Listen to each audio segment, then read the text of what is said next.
DA hike सितंबर। केंद्रीय सरकार के कर्मचारियों और पेंशन भोगियों के बीच सितंबर 2025 में महंगाई भत्ते की बढ़ोतरी को लेकर बहुत उत्साह दिखाई दे रहा है। लगातार बढ़ती महंगाई की वजह से सरकार महंगाई भत्ते की दरों की समीक्षा कर रही है। विशेषज्ञों का मानना है कि इस बार डीए में 4 से 6% तक की बढ़ोतरी हो सकती है, जो पिछली कई वृद्धि की तुलना में काफी अच्छी होगी। ये घोषणा सितंबर के पहले या दूसरे सप्ताह में हो सकती है। हालांकि यह सब केवल अनुमान है और आधिकारिक घोषणा का इंतजार करना जरूरी है। बढ़ती महंगाई का असर। देश में लगातार बढ़ती महंगाई दर ने सभी वर्गों के जीवन को प्रभावित किया है और सरकारी कर्मचारी भी इससे बचे नहीं हैं। खाने पीने की चीजों, पेट्रोल, डीजल और रोजमर्रा की वस्तुओं की बढ़ती कीमतों के कारण जीवन यापन की लागत निरंतर बढ़ रही है। इस स्थिति में महंगाई भत्ता एक महत्वपूर्ण सहारा का काम करता है, जो कर्मचारियों की खरीदारी की शक्ति को बनाए रखने में मदद करता है। सरकार नियमित रूप से उपभोक्ता मूल्य सूचकांक पर नजर रखती है और उसके आधार पर डीए की दरों में बदलाव करती है। यह व्यवस्था यह सुनिश्चित करती है कि कर्मचारियों का वेतन महंगाई के अनुपात में बना रहे। वेतन पर होने वाला प्रभाव। महंगाई भत्ते में 4 से 6% की वृद्धि का अर्थ है कि केंद्रीय कर्मचारियों के मासिक वेतन में हजारों रुपए की बढ़ोतरी होगी।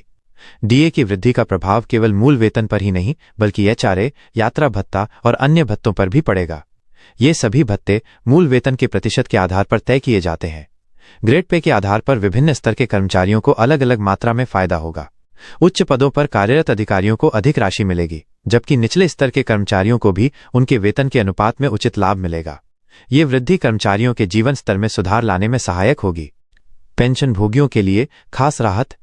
सरकार ने पेंशन भोगियों के लिए एक विशेष घोषणा की है, जिसके तहत वृद्धावस्था पेंशन में महत्वपूर्ण बढ़ोतरी की जा रही है। पहले जो लाभार्थी 400 रुपये मासिक पेंशन पाते थे, अब उन्हें 1100 रुपये मिलने की संभावना है। ये लगभग 175% की वृद्धि है, जो बुजुर्गों के जीवन यापन में काफी सुधार लाएगी। बढ़ती महंगाई के समय में ये वृद्धि बहुत जरूरी है। पेंशन भोगियों का एक बड़ा समूह जो अपनी बुनियादी जरूरतों के लिए इस पेंशन पर निर्भर है, उन्हें इससे काफी राहत मिलेगी।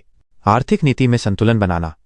सरकार की ये पहल दिखाती है कि वो महंगाई की मार से अपने कर्मचारियों और पेंशन भोगियों को बचाने के लिए प्रतिबद्ध है। डीए और पेंशन की वृद्धि न केवल व्यक्तिगत राहत देती है, बल्कि अर्थव्यवस्था पर भी सकारात्मक प्रभाव डालती है। जब सरकारी कर्मचारियों की आय बढ़ती है तो खपत में वृद्धि होती है, जिससे बाजार में मांग बढ़ती है। यह विशेष रूप से त्योहारी सीजन से पहले अर्थव्यवस्था को गति देने में सहायक होता है।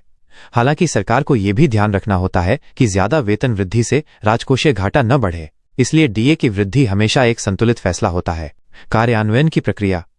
महंगाई भत्ते की घोषणा के बाद इसके लागू होने में कुछ समय लग सकता है।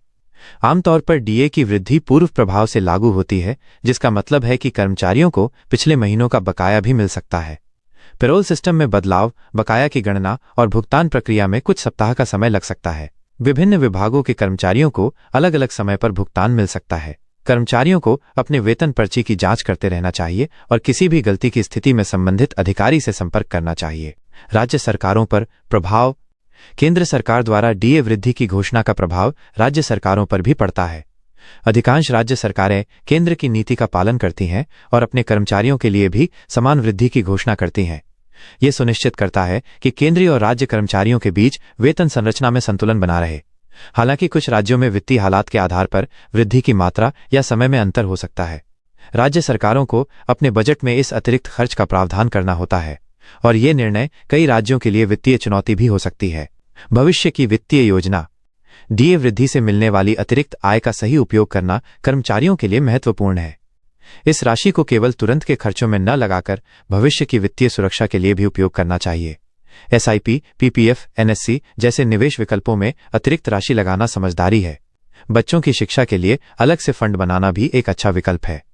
वेतन वृद्धि के साथ साथ जीवन शैली में सुधार करना स्वाभाविक है, लेकिन खर्च में संयम भी आवश्यक है ताकि वित्तीय अनुशासन बना रहे। स्वास्थ्य बीमा का कवरेज बढ़ाना या अतिरिक्त बीमा लेना भी विचारणीय है।